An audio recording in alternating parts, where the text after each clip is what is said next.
TV serial झनक के आगे आने वाले एपिसोड में आप देखने वाले हैं ढेर सारे हाई वोल्टेज ड्रामे। झनक सीरियल के अपकमिंग एपिसोड में आप देखेंगे झनक ऋषि के पास पहुंच चुकी है, ऋषि को बचाने की कोशिश कर रही है और इन गुंडों से लड़ने के लिए भी तैयार हो गई है। लेकिन ऋषि को अब तक समझ नहीं आ रहा है कि झनक ये सब कुछ कर क्यों रही है। भाई ऋषि को उसका बीता हुआ कल याद नहीं है, ऋषि को झनक याद नहीं है। ऋषि को याद है तो सिर्फ और सिर्फ अदिति। ऋषि को याद है सिर्फ और सिर्फ इतना कि उसकी पत्नी का नाम अदिति बोस है। तो अब आगे आने वाले एपिसोड में आप देखेंगे ऋषि झनक को बताएगा कि इन गुंडों ने मेरे सर पर किसी चीज से वार किया था, जिसकी वजह से मुझे लग गई चोट और मेरे सर में अब तक दर्द है।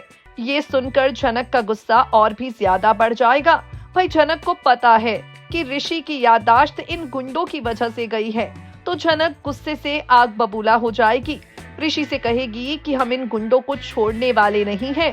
और ऋषि झनक से सवाल करेगा, तुम क्यों? मैं तो तुम्हें जानता तक नहीं हूँ, तो फिर तुम मेरे लिए इतना कुछ क्यों करना चाहती हो? मैं तो तुम्हें पहचानता तक नहीं हूँ, तो फिर तुम मेरे लिए इन गुंडों से लड़ना क्यों चाहती हो? झनक के पास ऋषि की बातों का कोई जवाब होने वाला नहीं है। झनक को समझ ही नहीं आएगा कि वो कैसे ऋषि को बताए कि उनके बीच का रिश्ता क्या कहलाता है। झनक को पता ही नहीं चलेगा कि वो ऋषि को कैसे बताए कि कोई और नहीं बल्कि वो ऋषि की पत्नी है। याददाश्त जाने के साथ ही झनक और ऋषि के बीच एक दीवार खड़ी हो गई है, जो गिरती कैसे है सीरियल के आगे आने वाले एपिसोड में देखना होगा।